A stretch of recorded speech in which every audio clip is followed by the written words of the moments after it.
Welcome back to another episode of the Bear Trap on the Boomer Bust channel, a Bears podcast by a Bears fan. I'm your host, Terry, and today we are back on the mic. It's been a minute. And first and foremost, before we get into the Bears talk, I want to say and acknowledge that obviously I've been out for a minute, busy doing things and all that.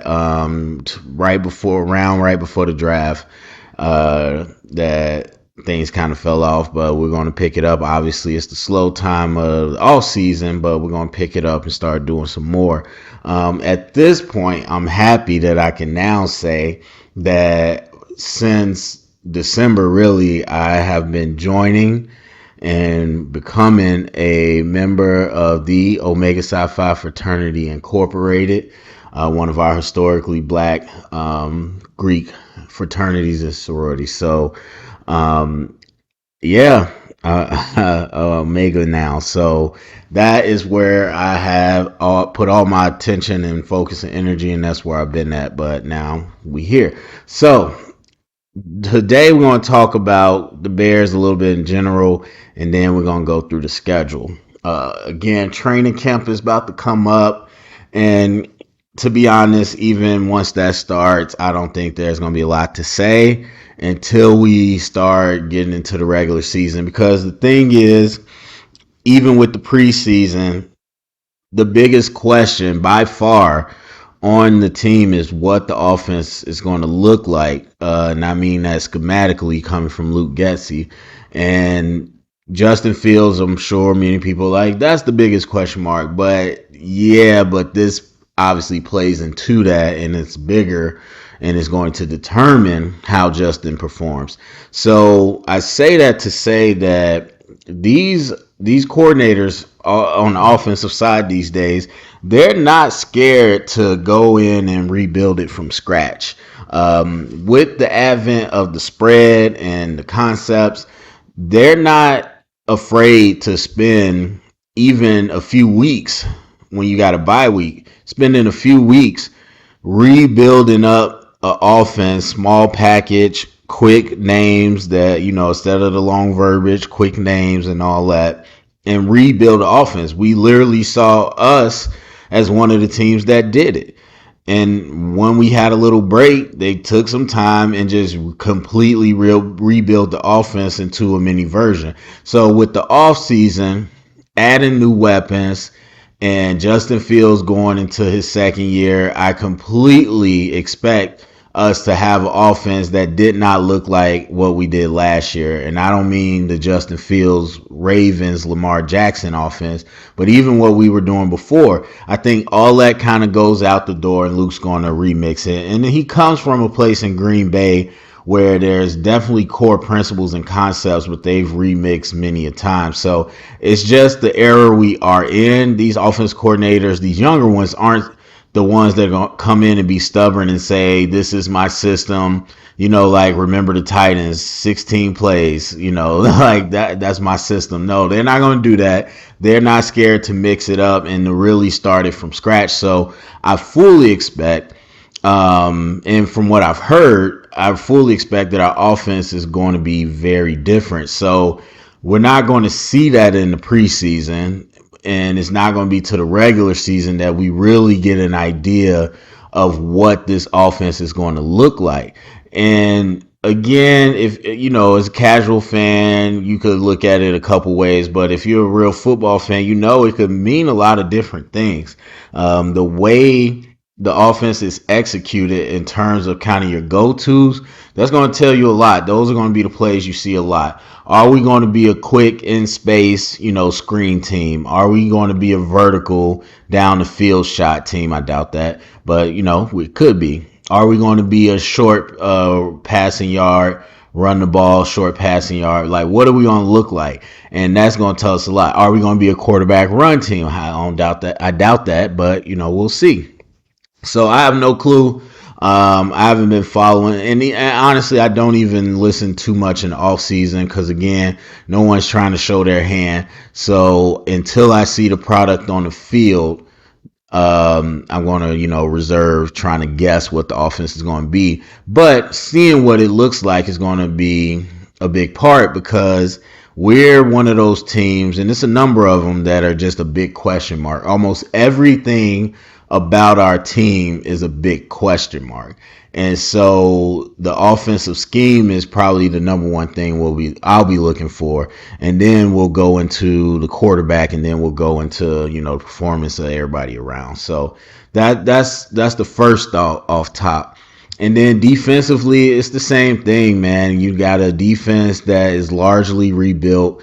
A lot of newcomers, a lot of rookies, put a lot of capital on the D line, and so we got to see rookies. You never know, obviously, but then we got to see how the new free agents come in, and we'll see what Eberflus does, because I think it was very vanilla last year.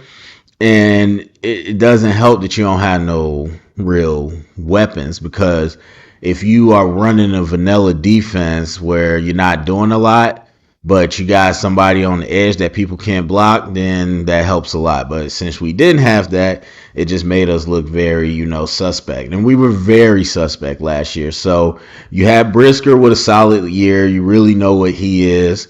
And then you bring him back with Eddie Jackson. And then at the corner spot, we got a lot of questions to find out. We got to see if Kyler can improve. Is he going to be in the nickel?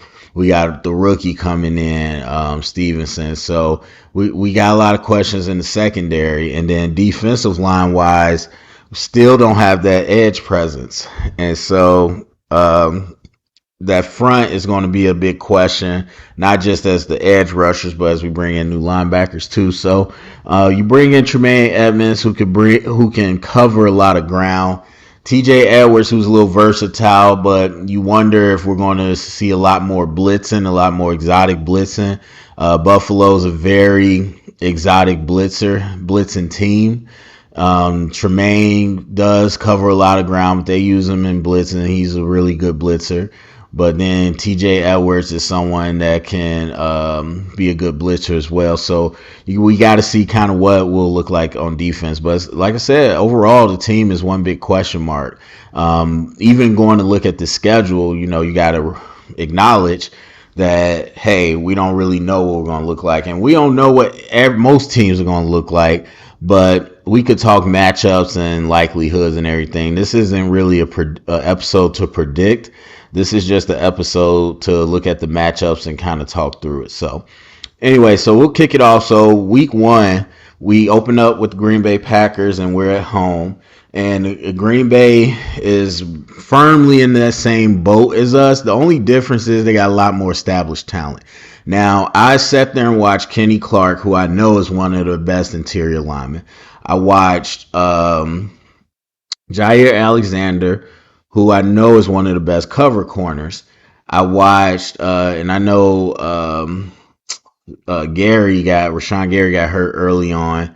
Preston Smith is solid, but even before, back when they had Za'Darius, these last 2 years, I watched all these talented players really not produce anything on this unit that was very subpar. But I can't ignore that they had that talent. Obviously, I add in Van Ness, the rookie. We'll see, because I don't think Gary will be back by week 1, but he might. We'll see. But they added some more firepower on that line. And then Jordan Love. I mean, I probably should have started with Jordan Love. But the thing is, like I said, so now I will say this. They got Aaron Jones. We don't know if Bakhtiari will ever be back. They kept Jenkins. We know they're 2 of the better linemen if they're healthy. A.J. Dillon. But yeah, that receiving core. I mean, Christian Watson came on. Let's not forget him. But that receiving core, tight end, all that is very much a question mark. They did not get anything big this offseason. And of course, Jordan Love is coming in as a first-time full-time starter. So that's a huge question mark. And we cannot, as much as I tell you all the time, this is not the passing league everybody makes it out to be. The run game is very important, but we will not ignore that having your starting quarterback at a high caliber means a lot. When you don't have your starting quarterback, or you have a quarterback that's unproven, it changes the entire dynamic of a game. It just does, because when you have a full-fledged quarterback out there, there's certain things you don't have to worry about or second guess. When you have someone that you are unsure about, there's a lot of things that you second guess and how you coach the game as a head coach, whether you aggressive, all those different things. So the Green Bay Packers a toss up, and I think it's a great week one matchup, not just because it's the Packers, but again, it's a question mark team versus a question mark team. We should learn a lot about the Bears in these first 2 weeks because again, you don't have a quarterback that you have to go in there being scared about or having to scheme around. This is really going to be a find out game for the Packers. And then when you go to the Bucks, I'm guessing, I believe the last I heard, Baker Mayfield is the number one right now. And assuming that he's still the number one quarterback, and even if it's not, I think it's Trask or whatever after him, you're talking about light years away from Tom Brady, but also you're not talking about one of these full-fledged starters. So again, the first 2 weeks, especially defensively, you have some matchups where you do not have to go in there and completely, have to wrap the game plan around how do we stop this quarterback. So you can go in and be able to play. And likewise, two defenses with talent. I don't know how well Green Bay is going to how they're going to gel together and how well they're going to execute on defense, because again, we've seen that years after years that defense just not really get it done, and a lot of blown coverages with that team. And so we'll see if they clean that up. And I know they don't have Amos anymore, which I don't understand why, but they don't. So, some questions there. But Tampa, obviously Super Bowl level talent on defense. Who's going to be healthy? Who's all still going to be there? How hard will they play knowing that they are on a team that might not have it? Now, their week one game is going to tell a lot in terms of how they do. And if Baker's not looking good, the defense is not going to come out hot. I'm guaranteeing that. But either way, yes, a lot of talent. But still, I think 2 teams and 2 games that will give us a lot. So within that first, when it's divisions, I always kind of give it a toss up. So, we're at home. If gun in my head, I'll say I'll give us the W. But honestly, I do think that's a toss up when we're talking about division games. Tampa Bay, we're on the road. But if our defense is anywhere near to the level where it needs to be, we should not be getting beat by Baker Mayfield. And it might be a slug out game, but I could give us that W too. 3 against the Chiefs on the road. I'm taking the Chiefs. We're not gonna we're not gonna argue too much about that. 4, the Denver Broncos at home. Another question mark team, big question mark team. And so Russ Wilson is the only question there. Is he going to be the Russ Wilson he's supposed to be? Now, this is a very tough pass defense. Overall defense is pretty tough, but the offense was atrocious last year, and I don't expect it to be that way this year. So I do think this could be a close game as well. But I'm probably going to go Denver there. But that's more of a toss-up to me, to be honest with you. But so far, I'm giving us 2 wins. Commanders, another question mark team. You got Sam Howell more than likely going to be the number 1 QB. By that time, we'll see more of him. But even last year, our last year team really, took it to the Commanders. So this team is very much upgraded. I expect us to win that game. So that's 3 wins. The Vikings at home, that's a toss-up to me.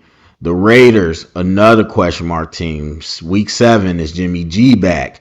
If he's back, is he playing well? If it's not Jimmy G, who is their quarterback? You still have Devontae Adams, you still have Josh Jacobs, but it seems like the way the Derek Carr thing was handled really rubbed a lot of Raiders the wrong way. And from what we hear, head coach, and I'm blanking on his name, from the Patriots, he doesn't rub players the right way. And so it'll be hard for me to think that, especially without Jimmy G, this team is really going to be competing like that. Obviously, they're going to come out and try to win, but I think that should be a win for us at home. So I believe that's 4 wins. The Chargers on the road, I'm taking the Chargers. That's going to be a tough game if they're healthy. On the road against the Saints, I really believe in Derek Carr, and I really believe he's going to have that team humming. The defense is pretty much intact still, and they're on the decline, but they're still a really solid unit. No, more than solid. They're a playoff unit, and they're a smart unit. And then you won't have Kamara, but I do think you got some weapons on that offense that Derek Carr is going to make that pretty tough game. So I probably be going with the Saints for that one. I'm sorry. I was trying. I was like, oh, this in November. I love going to New Orleans. Only been once, but I love going to New Orleans. I'm planning on going in October. Maybe I'll go in November and check that game out. Anyway, week 10 against the Panthers. I'm is this a Thursday? It says it's on Prime. Yeah. So at home against the Panthers, I'm gonna take us. I'm gonna take us against a rookie quarterback either way. So that's a 5 wins right there. On the road against Detroit, I'm gonna leave that as a toss up, as well as the Vikings game, and the Lions game. Week 15 on the road against Cleveland. That'd be a good matchup because whether or not Deshaun improves, they're going to be leaning on Chubb in that run game. And that's going to, by week 15, we'll know what our defense is. It was a big weakness for us last year, but the front is completely different. And I mean, Chubb can be a home run hitter, but if you can really contain that offense in the first half, I don't think that defense, I mean, you got Myles Garrett, that's going to be a problem, but I don't think that defense has ever been disciplined or talented enough to really shut people down. So I think that'd be a really good matchup for us. I'm leaning more towards toss-up, but I'm going to give us the W on that one. And then week 16, the Cardinals. Kyler might be back. I don't give him much of a chance if Kyler's not there. Maybe even if he is there, but I'm going to give us that as well. So I think that's 7 wins. Atlanta Falcons, that's a real good question mark team this year that did not choose to to change at quarterback. I won't say upgrade, but they do have some weapons. They probably are going to be committed to that run game heavy. We had a good game with them last year. And again, I think we're very much improved, so I'm probably going to go there. And then I'm going to leave the last game as a toss-up. So if I counted that right, that was 8 games. It was 8 or 7 games or wins that I gave us.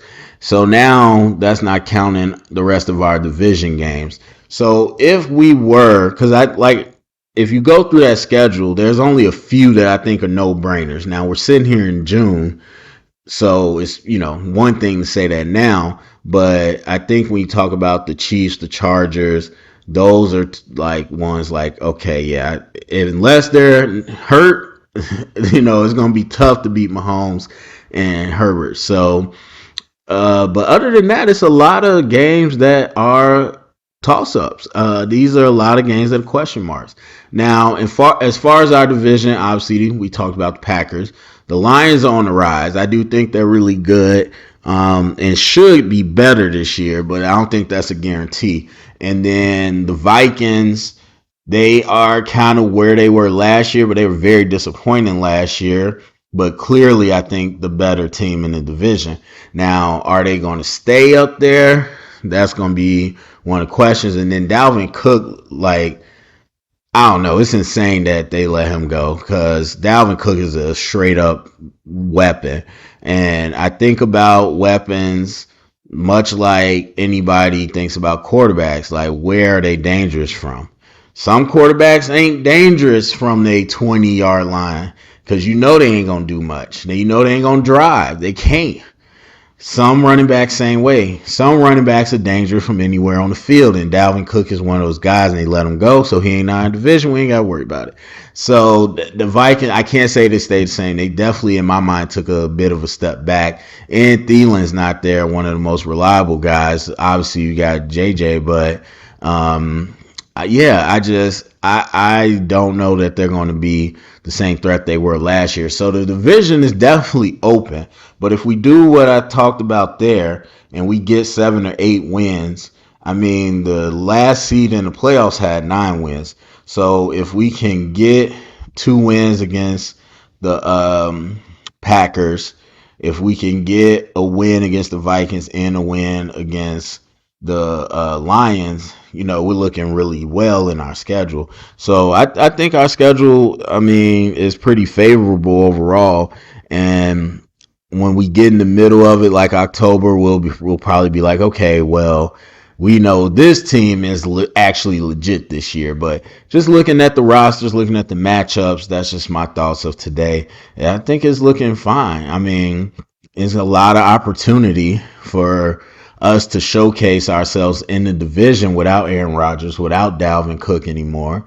But it's also opportunity with this schedule, I think, for us to really have some games because you just have a lot of teams with quarterback questions. So, all right, so that is it for me. Happy to be back talking Bears football, and we will talk more as we go on, and I'll do more football and other stuff in general. So good to be back on the mic.